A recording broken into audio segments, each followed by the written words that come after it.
उपस्थित दिव्य दर्शन संघ केंद्रीय कमिटीर सभापति महोदय, संपादक महोदय, केंद्रीय कमिटीर वरिष्ठ सदस्य वृंद, समस्त प्रणाम जय सतगुरु। मोर आत्मीय भाई भौण मैंने समस्त प्रणाम जय सतगुरु। गुरु सानिध्य विषय जहाँ विश्वनाथ भाई कहले बहुत लंबा विषय, समय किंतु कम, सुविधा सुजोग देखी आम भविष्य ये कार्यक्रम सब व्यवस्था करूँ। तेरे भाई जेहेतु कही मोर तालिका मो कह नाला आज सभापति आसवे 11:45 तेणु 11:30 पर्यंत आम ब्रेक नवा 10-15 मिनिट सभापति कहे भैलेडिक्टरी विदायकालीन अभिभाषण सभापति शुणा। तेणु मु कोरापुटे थी, जयपुर थी। गुरु जो सुनावाड़ी थे मु कोरापुटे इंडियन ओवरसीज बैंक रे काम करी। कोरापुटे रही सारापर 87 मसीह पुणी जयपुर गली। 87 मसीह 90 मसीहा जयपुर रही। सरी 84 83 रु 87 87 रु 90 90 मसीहा पर्यंत जयपुर रही। 89 मसीह किंतु गुरुंकर महाप्रयाण हो जाता। तेणु गुरुंकर महाप्रयाणर केते मास पर जयपुर थी। जयपुर ब्रह्मपुर बदल आसली। से समय कोरापुटे गुरु सहित मोर देखा आगुरी सब कही सर्टकट टे कहीदे। गुरु कोरापुट आसुले से मुझे जान नी चिन्ह नी। मुझे देखिली आमर अध्यापक रमेश दास डीएवी कॉलेज लेक्चरर थे। गुरु पाखक आसुले। गुरु सहित परिचय था। से दीक्षा नहीं नथिले किंतु गुरु आसुले कहीं से लेखा पढ़ी जानते, लेखा लेखि करेंगे आशा रखिक जीव दर्शन बही इत्यादि लिखार साहाय्य करेंगे आशा रखिक से विचार रखिक से आसते सहित जोगाजोग रक्षा करुले। से समय मु कोरापुट ब्रांच थाए। मु पाखे मो घर पाखे घर मुझे जाकि छिड़ा हेली देखिली दी जन किए कथबार्ता होती। तेणु टे दूरता रक्षा करी छिड़ाली। से चलीगला रमेश दास कहले ये जे आसते जड़े बड़ ज्ञानी लोक एमती ना हूँ से सुनागढ़ कम करती। कहली कौन ज्ञानी लोक ना सी एमती धर्म विषय पचारि से धर्म विषय एमती व्याख्या कले पाप विषय एमती व्याख्या कले। मत बड़ आश्चर्य लगे ये कथा शुणिक मुझे आम तो एत शिक्षित लोक कॉलेज विभिन्न अध्यापक संपर्क आसीचु किभली भाव में धर्म पुण्य पापर व्याख्या एमती करपारती। अच्छा सी आउ के आसिले मत कहे आउ के आउ के आसिले से डाकिले थोड़ी घरे क्लास होता। तार क्लास होता कौन ना लक्ष्मी तत्व विषय आलोचना हो। गली मुझा पूर्व मिसेस को मैडम को कहीदे एमती जड़े ज्ञानी व्यक्ति आसुँच सहित एमती थर भेटिली।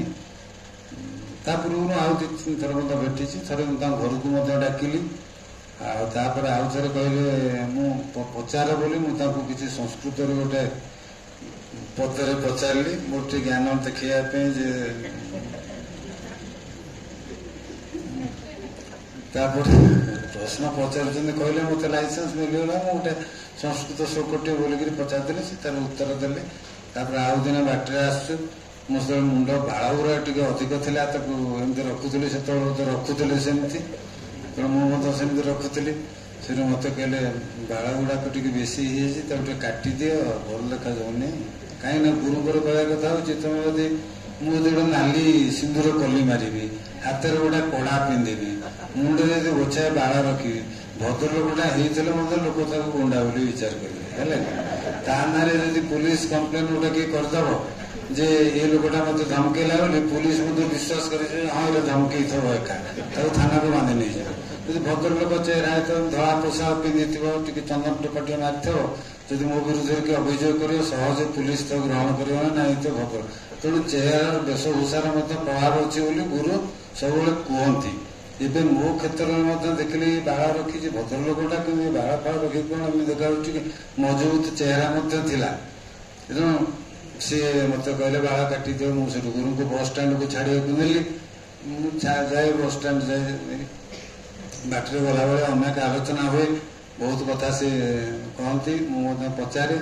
ତାପରେ ସିଏ ବସ୍ ଷ୍ଟାଣ୍ଡରେ ଗଲେ, ତାଙ୍କୁ ସୁନାବେଡ଼ା ବସରେ ସେ ବସିଲେ। ମୁଁ ସେଇଠୁ ଆଉ ଘରକୁ ଆସିଲି, ସେଲୁନକୁ ଗଲି ବାଳ କାଟିବା, ସେଲୁନ ଆସିଲି ବାଳ କାଟିଲି। ତାପରେ ଏମିତି ସବୁ ଚାଲିଥାଏ, ସତ୍ସଙ୍ଗ ହୁଏ, ସବୁ ଶନିବାର ପ୍ରାୟ ଆସନ୍ତି। ଆଉ ତାପରେ ଜୟପୁର ଆସିଲି, ଜୟପୁରରେ ଥରେ ଆମ ଘରକୁ ଆସିଥିଲେ, ମୁଁ ତାଙ୍କୁ ରିକ୍ସାରେ 2 ଜଣ ଯାକ ଗଲୁ ବସ୍ ଷ୍ଟାଣ୍ଡକୁ। ରିକ୍ସାରେ ମୁଁ ରିକ୍ସାବାଲା, ମୁଁ ବିକ୍ରମନଗରରେ ରହୁଥିଲି, ଲକ୍ଷ୍ମୀ ସିନେମା ପଛପଟ ଏରିଆ ବିକ୍ରମନଗରରେ। ବିକ୍ରମନଗରରୁ ସାଧାରଣତଃ 3 ଟଙ୍କା ନିଏ, କିନ୍ତୁ ଗୁରୁଙ୍କ ପାଖରେ ମୁଁ ରିକ୍ସାବାଲା ସହିତ ମୁଲଚାଲ କରିନି, କାରଣ ମୁଁ ତାଙ୍କ ଜୀବନୀ ବିଷୟରେ ମଧ୍ୟ କିଛି ବରିଷ୍ଠ ଭାଇମାନଙ୍କର ଶୁଣିଥିଲି ଯେ ଗୁରୁ ମୁଲଚାଲ କରୁନଥିଲେ। ଆଉ ରିକ୍ସାରେ ଯେତେବେଳେ ଯାଉଛି, ମୁଁ କ'ଣ ତାକୁ 5 ଟଙ୍କା ନେବୁ କି 6 ଟଙ୍କା ନେବୁ, ସେ କ'ଣ ମାଗିବ, ଯାହା ମାଗିବ ଦେଇଦେବି, ଏମିତି ବିଚାର କରି ତାଙ୍କ ମୁଲଚାଲ ନ କରିକି ଗୁରୁଙ୍କୁ ରିକ୍ସାରେ ନେଇକରି ଗଲି ବସ୍ ଷ୍ଟାଣ୍ଡ। ସେ ଯିବାର କଥା, ମୁଁ ସର୍ଟକଟ୍ରେ ଜମ୍ପ କରିକିରି କଥା ଗୁଡ଼ା କହୁଛି। ହଁ, 5 ମିନିଟ୍। ହଁ, ବସ୍ ଷ୍ଟାଣ୍ଡରେ ଗଲା ପରେ ସେଠି ମୁଁ ତାଙ୍କୁ ଓହ୍ଲେଇକିରି 5 ଟଙ୍କା ଦେଇଦେଲି, କିନ୍ତୁ ଧରାବନ୍ଧା ଷ୍ଟାଣ୍ଡାର୍ଡ ରେଟ୍ ହେଉଛି 3 ଟଙ୍କା। ବିକ୍ରମନଗର ସେଥିରୁ ସେଇ ସମୟରେ 3 ଟଙ୍କା ଦେଲେ ରିକ୍ସା। ମୁଁ 5 ଟଙ୍କାଟା ଦେଲି, ମୁଁ ଭାବିଲି 2 ଟଙ୍କା ଫେରେଇ ଦେବ ବୋଲି ଭାବିଥିଲି, କି ସେ ନ ଫେରେଇକିରି ରିକ୍ସାଟା ମୋଡ଼ିକିରି ମୋ ଆଡ଼କୁ ନ ନେଇକିରି ଚାଲିଗଲା। ଗୁରୁ ସେଇଠି ଛିଡ଼ା ହେଇଛନ୍ତି, ଗୁରୁ ଦେଖୁଛନ୍ତି ମୁଁ ତାଙ୍କର 5 ଟଙ୍କା ଦେଇଛି, କିନ୍ତୁ ଗୁରୁ ଅଛନ୍ତି ବୋଲି ମୁଁ 2 ଟଙ୍କା ମାଗି ପାରୁନି। ମୁଁ ମାଗି ପାରୁନି। ଗୁରୁ ମୋର ଅସହାୟ ଅବସ୍ଥାଟାକୁ ଦେଖିଲେ, ଯଦି କ'ଣ ନେଇଯାଉଛି, ଦେଖ 3 ଟଙ୍କା ଜାଗାରେ 5 ଟଙ୍କା ନେଇଯାଉଛି, ଗୁରୁ ସେ ରିକ୍ସାକୁ ଅଟକେଇଲେ। 2 ଟଙ୍କା ଫେରା,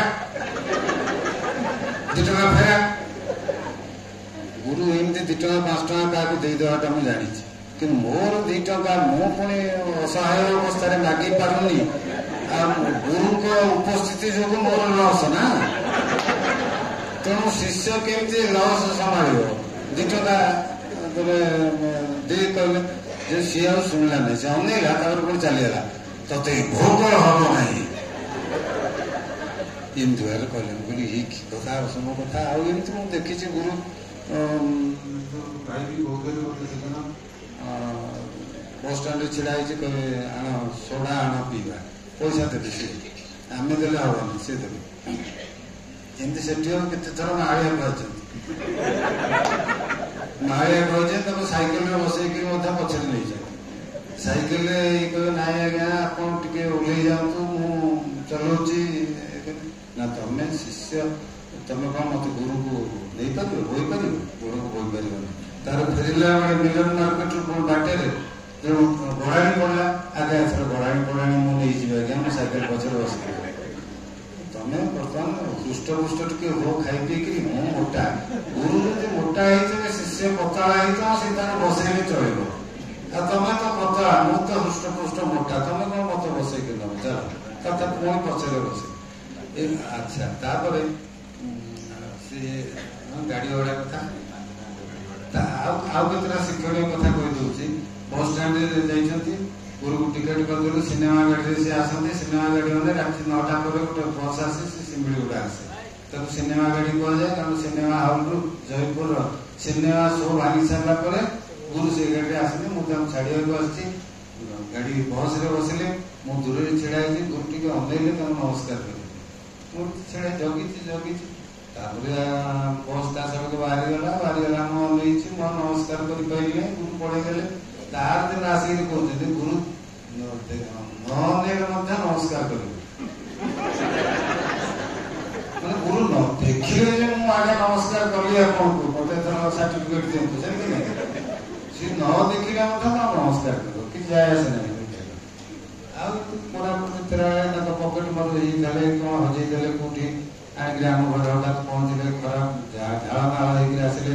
କାହିଁକିନା ବସ୍ ପାଖକୁ ପକେଟରେ ପଇସା ନାହିଁ, କାହିଁକି ପଇସା ନାହିଁ ସେ ବିଷୟରେ କଥା ହେଉଛି। ଗୁରୁ ଯେତେବେଳେ ସାର୍ଟ ଆଣିଛନ୍ତି, ଟଙ୍ଗେଇ ଦେଇଛନ୍ତି, ମା ରଖିଛନ୍ତି ତାକୁ ସାର୍ଟ ଟଙ୍ଗେଇକିରି, ସେ ଦେଖିଲେ ମୋ ସାର୍ଟଟା ଟିକେ ଗୁରୁ ତ 2 ଘଣ୍ଟା ରହିବେ, ଖାଇ ପିଇକିରି ସବୁ ବିଶ୍ରାମ ନେବେ, ସେଇ ସମୟରେ ସେ ସାର୍ଟ ଟିକେ ସଫା କରିଦେଇଛନ୍ତି। ସଫା କଲାବେଳକୁ ପକେଟରେ ଯୋଉ ପଇସା ଥିଲା, କାଗଜ କ'ଣ ଥିଲା, ପୁରା 2 ଟଙ୍କା କ'ଣ ଥିଲା ନା, ସେ ତାକୁ କାଢ଼ି ଦେଇ ରଖିଦେଇଛନ୍ତି। ତାପରେ ବାହାରିଲା ବେଳେ ଗୁରୁ ସେଇ ବିନା ପଇସାରେ ସେଇ ସଫା ହେଇଥିବା ସାର୍ଟ ଖଣ୍ଡ ପିନ୍ଧି ଯାଇଛନ୍ତି। ତାପରେ ବସ୍ ଷ୍ଟାଣ୍ଡରେ ଦେଖିଲା ବେଳକୁ ପଇସା ଦେଲା ବେଳକୁ ପଇସା ନାହିଁ। ତାପରେ ମୁଁ ବୋଧେ ଅଫିସରେ ଥିଲି ସେ ସମୟରେ, ଅଫିସ ପାଖରୁ ମୋ ଘରଟା ମଧ୍ୟ ପାଖାପାଖି। ତାପରେ ସେ ଦେଖିଲା ବେଳକୁ ପୁଣି ଆସ କଣ ହେଲା, କଣ ଆସିଲେ ନା ମୋ ପଇସା ବସ୍ ଷ୍ଟାଣ୍ଡରେ ଗଲାବେଳକୁ ପଇସା ନାହିଁ। ମୁଁ ତ ରଖିଦେଇଛି, ପକେଟରେ ରଖିନି। ଏମିତି ଅଦ୍ଭୁତ ଅଦ୍ଭୁତ କଥା ସବୁ, ବହୁତ କଥା ସେ ଏକକାଳୀନ ସବୁ ମନେ ପଡିବନି। ଆଉ କଣ କରୁଥିଲେ ତାଙ୍କର, ଆଉ ବସ୍ ଷ୍ଟାଣ୍ଡରେ ଛିଡା ହେଇଛି, ସେ କହିବେ ଏଇଟା ଆଣ, କଣ ସେଟା ସୋଡା ପିଇବେ, ପଇସା ଦେବେ। ତାପରେ କହିବେ ତାର ଉଦ୍ଦେଶ୍ୟ ହଉଛି କଣ, 10 ଟଙ୍କା ନୋଟଟା ଭଙ୍ଗେଇବାକୁ। ଯଦି ସୋଡା ଆଣିବୁ 4 ଆଣା 4 ଆଣା 8 ଆଣା 3 ଜଣ ଖଣ୍ଡେ ଥିବୁ 12 ଆଣା, ତେଣୁ 10 ଟଙ୍କାଟା ଭଙ୍ଗେଇଲେ ସେ 9 ଟଙ୍କା 4 ଆଣା କଣ ଦବ, ଫେରି ପାଇବ। ଗୁରୁଙ୍କୁ ଦେଇଦେଲେ ସେ ବସରେ ଥିବେ 5 ଟଙ୍କା, କୋଉଠୁ ଜୟପୁରରୁ ଶିମିଳିଗୁଡା ବୋଧେ 5 ଟଙ୍କା ଥିଲା ସେତେବେଳେ, ସିଏ କି 4 ଟଙ୍କା କେତେ ଥିଲା। ସିଏ ଦେଖିଲେ ଜଣେ ବୃଦ୍ଧ ଲୋକ, ସେ ବାଟେ ଗଲେ, କେମିତି ଭଲ ଅଛ ନା ଭଲ ଅଛି। ସେ ବସ୍ ଷ୍ଟେସନ ମାଷ୍ଟର ପାଖକୁ ସେ ଭିତରୁ ଗଲେ, ଅଫିସ ଭିତରୁ। ଗୁରୁ କଣ କଲେ, ମୋଠୁ ଟଙ୍କା ନେଇକିରି 5 ଟଙ୍କା ନୋଟଟା କାଢିକିରି ଧରିକିରି ଗଲେ, ତା ପଛେ ପଛେ ଯାଇକି ତା ପକେଟରେ ଗୁଞ୍ଜିଦେଲେ। ଆଡେ ସୋଡା ପାଇଁ ପଇସା ଭଙ୍ଗା ହେଇଛି, 10 ଟଙ୍କା ନୋଟ। 10 ଟଙ୍କା ନୋଟଟା ଦେଲେ ତାଙ୍କ ବାଟ ଖର୍ଚ୍ଚ ନାହିଁ, ମତେ ବି ମାଗିବେନି। ସେ ଗୁରୁ କାହାକୁ ମଗାମଗି କରନ୍ତିନି, କି କହେ ଟଙ୍କା ଅଛି ଦିଅ, ଏମିତି ଏସବୁ ନାହିଁ। ତାପରେ ସିଏ ତାଙ୍କ ପକେଟରେ ରଖିଦେଲେ। ନାଇଁ ସସ୍ପେଣ୍ଡ ହେଇଯାଇଛି ତ, କହିଲେ ଅସୁବିଧାରେ ଥିବ, 5 ଟଙ୍କା ଦେବି। ମୁଁ ପଚାରିଲି ନା କିଏ ସିଏ କି କଣ, ନାଇଁ ସସ୍ପେଣ୍ଡ ହେଇଯାଇଛି ତ, ତାର ପଇସା ପତ୍ର ଅସୁବିଧାରେ ଥିବ, ତାକୁ ଦେବି। ଏମିତି କେତେ କେତେ ଲୋକ ସେ ସାହାଯ୍ୟ କରନ୍ତି। ଆଉ ଆମ ଘରେ, ମୁଁ ଜୟପୁରରେ ରହିଲା ବେଳେ ଆମ ଘର ପାଖରେ ଭୂତ ଝାଡୁଥିଲା ଗୋଟେ ଲୋକ। ଭୂତ ଝାଡୁଥିଲା, ତାଙ୍କ ଘରେ ଝାଡ଼ିଲା ବେଳେ ସେ କିଳିକିଳା ରାବ ହୁଏ, ସବୁ ଚିଲାନ୍ତି, ଇଏ କରନ୍ତି, ମାଡ ଫାଡ ମାନେ କଣ, ସେ ଜଣେ ଗୁଣି ସତରେ ଥିଲା। ତାପରେ ଆମର ଛୋଟ ଛୋଟ ଛୁଆ, ଗୁରୁ ଆସିଥିଲେ, ସେ ଦେଖିଲେ ଯେ ଘରେ କଣ ଚଳପ୍ରଚଳ ହଉଛି କଣ, ସେ ଜାଣିପାରିଲେ। ସେଦିନ ଆର ଶନିବାର ଆସିଲା ବେଳକୁ 6ଟା ଖଣ୍ଡ ଏଡେ ଏଡେ ଲମ୍ବା ଲୁହା କଣ୍ଟା ଆଣିଛନ୍ତି। ଲମ୍ବା ଲୁହା କଣ୍ଟା ବାଥରୁମ ପାଖରେ, ଲାଟ୍ରିନ୍ ପାଖରେ ସବୁ ଟଙ୍କା କିଛି କହିନାହାନ୍ତି। ଆମକୁ ଆମେ ଡରିଛୁ, ଭୂତ ଅଛନ୍ତି ହୁସିଆର, କଣ୍ଟା ମାରୁଛି। ସେ ମାର୍ତଲ ଫାର୍ତଲ ନେଇକି ତା ବାଡେଇକିରି କଣ୍ଟା ବାଡେଇଲେ, କଣ ନାହିଁ ଭୂତ ପ୍ରଚଳ ହଉଛି ମାରିଛି। ଆମର ଗୋଟେ ସାଙ୍ଗ ରମେଶ ଦାସ ଅଛନ୍ତି, ତାଙ୍କ ଘର କୋରାପୁଟରେ। ତାଙ୍କର ସେତେବେଳେ ସେ ଘରଟା ଟେମ୍ପୋରାରୀ କରିଥିଲେ, ପିଚୁ ଡ୍ରମରେ ସେ ଘରଟି ତିଆରି ହେଇଥିଲା। ଉପର ଟିଣ ପଡିଛି, ଟିଣ ନୁହଁ ପିଚୁ ଡ୍ରମରେ ପଡିଥିଲା। ଗୁରୁ ଗଲେ, ବର୍ଷା ହଉଛି, ଉପରୁ ପାଣି ଟପ ଟପ ପଡୁଛି, ସେ ଗୋଟେ ବାଲ୍ଟି ରଖି ଦଉଛନ୍ତି। ସେ ନେକ୍ସଟ ସପ୍ଟରଟେ ଯେତେବେଳେ ଆସିଲେ, ଗୋଟେ ଡବାରେ ପିଚୁ ଡ୍ରମ ଆଣିଲେ, ପିଚୁ ଡବାରେ ପିଚୁ ଆଣିକି ତା ଧୋ ମାରିଲେ। ମୁଁ ଆମ ଘରେ ଗୋଟେ ନେମ୍ ପ୍ଲେଟ ବନା ହେଇଥିଲା, ସେଟା ଟିକେ ଭକା ଟଙ୍ଗା ହେଇଥିଲା। ନେମ୍ ପ୍ଲେଟ ଆଣିଲେ, ମୁଁ ସିଧା କରିଦଉଛି, ତାକୁ ସିଧା କରି ବାଡେଇଲି। ମଶାରୀ ଟାଙ୍ଗିଲା ବେଳେ ମଧ୍ୟ ଆମକୁ ନିଦ ମାଡ଼ିଲାଣି, କ୍ଲାସ ଖାଇସାରିଲା ପରେ ପାଠ ପଢେଇବେ ଆମକୁ, ସେତେବେଳେ ନିଦ ମାଡୁଛି। ସେଠୁ ଶୋଇଲା ବେଳେ ଗୁରୁଙ୍କୁ ସେଠି ମଶାରୀଟା ଆଣିକି ଟାଙ୍ଗିଦବା, ମଶାରୀ ବଙ୍କା ଟଙ୍କା ସିଧା ଜ୍ଞାନ ଏତେ ନିଦ ମାଡୁଥାଏ ତ ମଶାରୀ ଟାଙ୍ଗିଦେ, ଟିକେ ବଙ୍କା ହେଲେ ଚଳିବ ଆଉ କଣ। ଗୁରୁ ସେଟା ଆସିବେ, ବଙ୍କା ହେଇଗଲା, ତାକୁ ସିଧା କରିବେ, ଖଟଟା ଘୁଞ୍ଚେଇବେ, ମଶାରୀର ସୂତାଟାକୁ ଟିକେ ଲୁଜ କରିବେ, ସେ କଣଟାକୁ ଟିକେ ଟାଇଟ୍ କରିବେ, ଏତେ କଥା କରିକି ସେ ସିଧା ସବୁ କାମ ପରଫେକ୍ସନ। ନା ନେମ୍ ପ୍ଲେଟଟା ଯଦି ମାରିଛ ଠିକ ଭାବରେ ସିଧା ଭାବରେ ଟାଙ୍ଗ, ମଶାରୀଟା ଯଦି ଟାଙ୍ଗୁଛ ଠିକ ଭାବରେ ଟାଙ୍ଗ। ଆଉ ସେଠିଙ୍କ ସହିତ ପ୍ରକୃତରେ ମୁଁ ଜାଣିବାରେ ସେଠିଙ୍କ ସହିତ ସେ ବହୁତ ବୁଲାବୁଲି କରିଛନ୍ତି। ସେଠିଙ୍କୁ କହିବାର ସୁଯୋଗ ଆଜି ନାହିଁ। ସେଠିଙ୍କ ଘରେ ତାଙ୍କର ବସଷ୍ଟାଣ୍ଡ କଥା ମୁଁ କହୁଛି, ବସଷ୍ଟାଣ୍ଡରେ ସମୟ ହେଲେ କହିଦେଇଥିଲି। ବସଷ୍ଟାଣ୍ଡରେ ସେ ବସିଛନ୍ତି, ଛିଡା ହେଇଛନ୍ତି। ଅଫିସରୁ ଛୁଟି, ମୋ ସିଏଲ ଆପ୍ଲିକେସନ ଦେଇଥିଲି, ମୋ ଶରୀର ଅସୁସ୍ଥ କାରଣ ଗୋଟା ଦିନ କାର୍ଯ୍ୟ ଲିଭ୍ ନେବି, କିନ୍ତୁ ବସଷ୍ଟାଣ୍ଡରେ ଛିଡା ହେଇଛନ୍ତି। ତାଙ୍କ ଗୁରୁ ଅଛନ୍ତି ସେଠି, ଗୁରୁଙ୍କୁ ଛାଡିବାକୁ ଯାଇଛନ୍ତି। ତାଙ୍କ ଜେନେରାଲ ମ୍ୟାନେଜର ଅଫିସର ସିଏ ଆସିକି ପହଞ୍ଚିଗଲେ ସେଠି। ସେଠି କଣ କଲି, ନର୍ଭସ ହେଇଗଲେଣି, ମିଛ କହିକିରି ଛୁଟି ନେଇଛି। ଜେନେରାଲ ମ୍ୟାନେଜର କହୁଛନ୍ତି ଏଇ ବସଷ୍ଟାଣ୍ଡରେ ଛିଡା ହେଇଛି, ସୁସ୍ଥ ସବଳ, ଆଡେ କହୁଛି ତେଣୁ ଯାଇକିରି ତାକୁ ନମସ୍କାର କରିବାକୁ ଚାଲିଗଲେ ଜେନେରାଲ ମ୍ୟାନେଜର। ତାପରେ ଜେନେରାଲ ମ୍ୟାନେଜର 2 ମିନିଟ୍ ପରେ ସେ ପଳେଇଗଲେ, ପଳେଇ ଆସିଲେ। ଗୁରୁ କହିଲେ ସେଠି ଗୋଟେ ଭୁଲ କରିଦେଲେ, କ'ଣ ଭୁଲ କ'ଣ କଲି? ଛିଡ଼ା ହେଇଥିଲି ଆପଣଙ୍କ ସହିତ କଥାବାର୍ତ୍ତା ହେଉଥିଲି, ଜେନେରାଲ ଦିଆହେଇଲି, ତମେ ଦେଖା କରିବାକୁ ଯାଇଥିଲି, ଭୁଲ କ'ଣ ହେଲା? ତାପରେ ନାଇଁ ଭୁଲ କ'ଣ କଲ କି? ତମେ ଭୁଲ ଛିଡ଼ା ହେଇଛନ୍ତି ବୋଲି ତାଙ୍କୁ ପୁରା ଓଭରଲୁକ୍ କରିଦେଲ, ଇଗ୍ନୋର କରିଦେଲ। ନାଇଁ ତମେ ପରମିଶନ ଟିକେ ନେଇକି ଯାଇଥାନ୍ତ, କହିଥାନ୍ତ ଆଜ୍ଞା ଯଦି GM ଆସିଛନ୍ତି ମୁଁ ତାଙ୍କୁ ଭେଟିବି କହିକି ଟିକେ ପରମିଶନ ନେଇକି ଯଦି ଯାଇଥାନ୍ତ, ପରମିଶନ ଗୁରୁ ଦେଇ ଦେଇଥାନ୍ତେ, କିନ୍ତୁ କହିଲ ନାହିଁ। ପୁରା ଭୁଲିଗଲ ଯେ ମୋ ଗୁରୁଙ୍କ ସାଙ୍ଗରେ ଅଛି, ଗୁରୁ ମୋ ପାଖରେ ଅଛନ୍ତି, ତମେ ଏକ ମୁହାଁ ହେଇକି ସେଠିକି ଚାଲିବ। ଆର କହିବାର ସେଇ ସକାଶେ ମୁଁ ଅନେକ ସମୟରେ କହେ ମଧ୍ୟ ଆମ ସତ୍ସଙ୍ଗରେ, ଘରୁ ବାହାରିଲା ବେଳେ ଇଏ ସବୁ ଗୁରୁଙ୍କର, ନାଇଁ ଗୁରୁଙ୍କ ରାଜ୍ୟ ଭିତରେ ଅଛେ, ଆମ ଭିତରେ ଅଛନ୍ତି, କିନ୍ତୁ ଆମେ ଗୁରୁଙ୍କ ରାଜ୍ୟ ଭିତରେ ନିଶ୍ଚିତ ଅଛେ। ଯାହା କିଛି କରୁଛେ ତାକୁ ସ୍ମରଣ କରିକି କରିବା କଥା। ଗୁରୁଙ୍କୁ ଯେକୌଣସି କର୍ମ, ଏଇଟା ମଧ୍ୟ ଆମର ସତ୍ସଙ୍ଗ ବହୁତ ସମୟ ଆଲୋଚନା ହୁଏ, କାରଣ ତା ଦ୍ୱାରା ଆମକୁ ପରମିଶନ ମିଳିଯାଏ। ଗୁରୁ ଆମକୁ କେବେ ନାହିଁ କରିବେନି, ଖାଲି କହିଦେବା କଥା। ଯେମିତି ଆମେ ଘରେ ଥିଲାବେଳେ ବାହାରକୁ ଗଲେ, ସ୍ତ୍ରୀ ଜଣେ ବାହାରକୁ ଯାଉଛି, ତା ସ୍ୱାମୀ କହିକି ଯାଉଛି, ପିଲାମାନେ ବାହାରକୁ ଗଲେ ତା ବାପା ମାଙ୍କର ପରମିଶନ ନେଇକି ଯାଉଛି, ଆମେ ସେମିତି ଯେକୌଣସି କର୍ମ କରିବା, ଗୁରୁଙ୍କୁ ସ୍ମରଣ କରିବା, ତାଙ୍କୁ କରିକିରି ସେ କାମ ଆରମ୍ଭ କରିବା। ଏଇଟା ତାର କଥା। ଆଉ ସେଠି ଆମ କଥା ଯଦି କହିବି, ଗୋଟେ ଲାଜରା କଥା ତଥାପି କହିବି। ସେଠି ଥରେ ଗୁରୁ ଯେତେବେଳେ କୁମ୍ଭମେଳାରୁ ଫେରିଲେ, ଆମ ପାତ୍ର ଭାଇ ଆଉ କେଶବ ଭାଇ ସେ ଗୁମୁଡାରେ ରହୁଥିଲେ। ଗୁରୁ ଖବର ଦେଲେ କାହା ହାତରେ ଚିରକୁଟି ପଠେଇଲେ ବା କ'ଣ କଲେ, ମୁଁ ଯାଇକିରି ଏଇ ବସରେ ଯାଉଛି, ଗୁମୁଡାରେ ଓହ୍ଲେଇବି। ସବୁ ଗୁମୁଡାରେ ଖାଇ ପିଇକି ଚାଲିଗଲେ ଦି ଜଣ ଧୁରନ୍ଧର ଶିଷ୍ୟ। ସେଠି ଯାଇକି ଛିଡା ହେଇଛନ୍ତି ଗୁରୁକୁ। ସେ କହିଲେ 12ଟା ହେଲା, ଗୁରୁ ଆସୁନାହାନ୍ତି। ସବୁ ବସ୍ ପାଖକୁ ଗଲେ, ନାହିଁ ଗୁରୁ ଏ ବସରେ ନାହାନ୍ତି, କଟକରୁ ଗୁରୁ ଆସିବେ, ଏ ବସରେ ନାହାନ୍ତି। ତାପରେ ଆଉ ଘଣ୍ଟା 2 ଘଣ୍ଟା ଆଉ ଘଣ୍ଟା ଅପେକ୍ଷା କଲେ, ଆଉ ଗୋଟେ ବସ୍ ଆସିଲାନି, ନାହିଁ ଏ ବସରେ ଆସିନାହାନ୍ତି। ତାପରେ 1ଟା ହେଇଗଲାଣି, 1:30 ହେଇଗଲାଣି, ଗୁରୁ ଆସୁନାହାନ୍ତି। ଯେତେ ବସ୍ ଫାଙ୍କା ଗଲା, ପାତ୍ର ଆଜ୍ଞା କହିଲେ ବୋଧେ, ମୁଁ ଯାହା ଶୁଣିଛି, ପାତ୍ର ଆଜ୍ଞା ମତେ ଦୋଷ ଦେବେନି, ଯେ କହିଲେ ଆଉ କ'ଣ ଗୁରୁ ଆସିବେ, 1:30 ହେଲାଣି, ଆଉ ଆସିବେ କି, ଚାଲ। ଏଇଟା 2 ଜଣ ବିଚାରି ଶିଖାଶିଖି ପଳେଇ ଆସିଲେ। ତାପରେ ଗୁରୁ ଆସି ପହଞ୍ଚନ୍ତି ସେଠି। ସେତେବେଳେ ତ ଗୁମୁଡା ଭିଲେଜରେ ଇଲେକ୍ଟ୍ରିକ ଲାଇନ ନଥିଲା। ସିଏ କ'ଣ କଲେ, ସେ ଗୁରୁ କ'ଣ କଲେ, ବାକ୍ସଟା ଓଜନିଆ। କାହିଁକି ଓଜନିଆ? ତାଙ୍କର ଲୁଗାପଟା ଥିଲା। ସେ ଯାଇଥିଲେ ଶିଷ୍ୟମାନଙ୍କ ପାଇଁ କିଛି ଗିଫ୍ଟ ଆଇଟମ ମଧ୍ୟ ଆଣିଛନ୍ତି, ସମସ୍ତ ପାଇଁ ଗିଫ୍ଟ ଆଇଟମ କ'ଣ ଆଣିବେ, ଏମିତି କାଠର ବା ଇଏର ଏମିତି ହେଲା ବେଳକୁ 10ଟା 12ଟା ସେ ହେଇଗଲାଣି, ଆଉ ଗୋଟେ କ'ଣ ହେଇଗଲାଣି। ତ ବାକ୍ସଟା ଓଜନିଆ ହେଇଛି, ଓଜନିଆ ତ ଧରିପାରିକି ଆସିପାରିବନି। ଚାରିଆଡେ ଖୋଜିଛନ୍ତି, ସେଠି ହଉ ସେଠି ହଉ ବୋଲି। କୋଉଠି କାହା ଦୋକାନରେ ବସିଥିବେ, ଶୋଇ ପଡିଥିବେ କୋଉ ଦୋକାନ ବାରଣ୍ଡାରେ, ଇଏ ବାବୁ ଘରେ ଆରାମରେ ଘୁଙ୍ଗୁଡି ମାରୁଛନ୍ତି। ଯାଇକିରି ବାକ୍ସଟି ମୁଣ୍ଡରେ ଧରିକି, ସେ ଗାମୁଛାଟି କ'ଣ ମୁଣ୍ଡରେ ବାନ୍ଧି ଦେଇଛନ୍ତି, ବାକ୍ସଟିକି ଧରିଛନ୍ତି ମୁଣ୍ଡରେ। ଯାଇକିରି ଅନ୍ଧାର ରାତିରେ ସେ କେମିତି ସେ ଗଳି ପାଇଲେ, ଗଲେ ଲେଫ୍ଟ ରାଇଟ୍ କରିକିରି ତାଙ୍କ ଘର ପାଖରେ ଯାଇ ପହଞ୍ଚନ୍ତି। ସେଠି ହଉ ଇଏ ସେଠି ଉଠିଲେ, ଇଏ ତ ମଳମଳ ହେଇ ଉଠିଲେ। ଉଠିଲା ଗୁରୁ ଏମିତି ଆବିର୍ଭାବ ଦୟନରେ ମୁଣ୍ଡରେ ରଖିଛନ୍ତି, ଇଏ ଓହ୍ଲେଇଲେ। ଓହ୍ଲେଇକିରି ବଡ଼ ଦୁଃଖ ପ୍ରକାଶ କଲେ। ଦୁଃଖ ପ୍ରକାଶ କରି କହିଲେ, ଆଜ୍ଞା ଏମିତି ହେଲା, ସମୟ ଅପେକ୍ଷା କଲେ, ଆଜ୍ଞା ନିଦ ଲାଗିଲା ନା କ'ଣ, ଦୁଃଖ କୋଉ ବାହାନାରେ ଗୋଟେ ପଳେଇ ଆସିଛି। ତେଣୁ ଗୁରୁ ସେମିତିଆ ଗୁରୁ ବୋଲି ମୋ କହିବା କଥା, ଏଇଟା ମୋ ମନ୍ତବ୍ୟ। ସେମିତିଆ ଗୁରୁ ବୋଲି ଆକୁ କ୍ଷମା କରିଦେଲେ, ମୋର ସେଠି କ'ଣ ହେଇଥାନ୍ତା ଅବସ୍ଥା। ଆଜିକାଲି ଆମେ ସବୁ ଗୁରୁଙ୍କୁ ଦେଖୁଛୁ ନା, ସେମିତିଆ ଗୁରୁଙ୍କୁ ଦେଖ କେମିତି ଦେଖ, ନାହିଁ ହେଲା ପିଲା ଲୋକ ଭୁଲ କରିବେ ନା, କ'ଣ ତାକୁ କହିବେ। ତାପରେ ଅଜ୍ଞାନ କଥା ଆମେ ଜାଣିଛନ୍ତି ବୋଲି ସେ ଏତେ କଥା ନା, ଏତେ ପ୍ରକାର ଆୟୋଜନ। ସେ ଜାଣିନାହାନ୍ତି ଗୁରୁ ଆମେ ଅଜ୍ଞାନ ବୋଲି। ଏଗୁଡ଼ା ଦୁଃଖୀ ଲୋକ ଗୁଡ଼ା ଅଜ୍ଞାନତା ଦୁଃଖର କାରଣ ଯିଏ ଲେଖୁଛନ୍ତି, ଆମେ ସବୁ ଅଜ୍ଞାନୀ ଜାଣିନାହାନ୍ତି। ତ କାହା ପାଇଁ ସେ ଅଜ୍ଞାନ ଦୁଃଖର କାରଣ ବୋଲି ଲେଖିଲେ? ଅଜ୍ଞାନ ମହାପାପ ବୋଲି କହିକି ଆମକୁ ସତର୍କ କରେଇ ଦଉଛନ୍ତି ନା।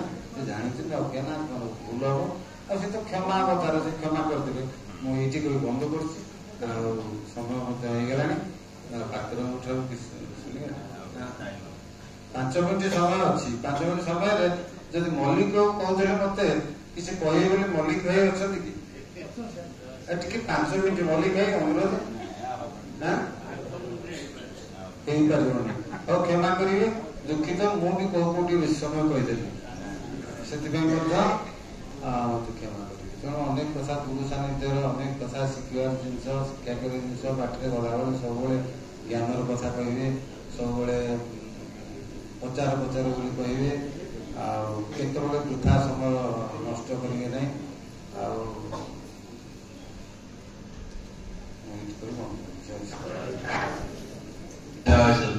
ମୁଁ ଗୋଟେ ରିସେଣ୍ଟଲି ଗୋଟେ ଦିନରେ ସର୍ଭେ କରିଥିଲି ମୋର ଭାଇ ପ୍ରକାଶ ବୋଲି ଥିଲା ମୋ ସହିତ ପଡ଼ାଗଡ଼ରେ ସେ ଚାକିରି ବାକିରି କିଛି ନଥିଲା ସେ ମୋ ପାଖରେ ରହୁଥିଲେ କିନ୍ତୁ ତା ମୋଠୁ ବହୁତ ଗୁରୁ ଭକ୍ତି ଗୁରୁ ପ୍ରେମ ଗୁରୁଙ୍କ ସେବା ଲାଗିଥାଏ ଗୁରୁ ଜାଣନ୍ତି ସେ ତାଙ୍କର ପାଛ ପଛ ହେଇକିରି ପାଣି ସବୁ ସେବା କରନ୍ତି ସବୁଆଡେ ଦେଖିବେ କିଏ ନ ଦେଖିଲା ନଥିଲା ଅବସ୍ଥାରେ ଗୁରୁ କଣ କରିବେ 5 ଟଙ୍କା 10 ଟଙ୍କା ପକେଟରେ ପୁରେଇଦେବେ ରଖିଦେବେ ସେ ବୁଝନ୍ତି ଭାଇ ପାଖରେ ରହୁଛି ପଇସା ଆଦାୟ ନାହିଁ ଖର୍ଚ୍ଚ ବାଚ କେତେ ଥିବ ପିଲା ଲୋକ ଏମିତି ସର୍ବସାଧାରଣ ସମ୍ମାନରେ ଦିଅନ୍ତିନି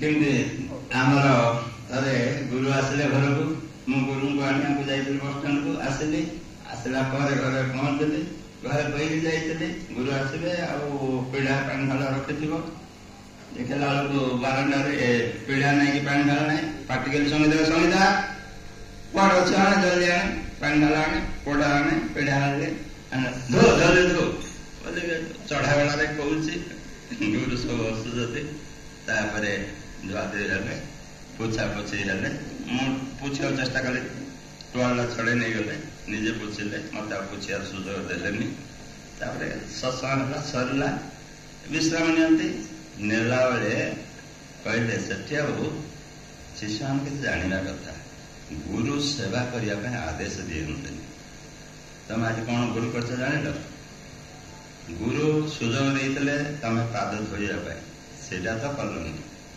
ଦ୍ୱିତୀୟରେ କର ବୋଲି ଗୁରୁଙ୍କ ସାମ୍ନାରେ ଆଦେଶ ଦେଲ ତୁମେ ଗୁରୁ ଆଶୀର୍ବାଦରୁ ବଞ୍ଚିତ ହେଲ ଅନ୍ୟକୁ ଯୋଉ ଆଦେଶ ଦେଲ ତା ଦ୍ୱାରା ଆହୁରି ବହୁଗୁଣିତ ଭୁଲ ହେଇଗଲା ଏଟାକୁ ବହୁତ କହିଥିଲେ ମୁଁ ସମୟ ଭାବରେ କହୁନି ଏତିକିରେ ଗୁରୁଦେବଙ୍କ ଠାରେ କ୍ଷମା ଭିକ୍ଷା କରି ଆଜିର ସାନ୍ନିଧ୍ୟ ମୁଁ ଏଠି ଶେଷ କରୁଛି ମାନେ ଆପରେ ଆମର ପ୍ରତି ଶ୍ରଦ୍ଧା ଭକ୍ତି ସବୁ କଲେ ନା ତମକୁ ଡରିକି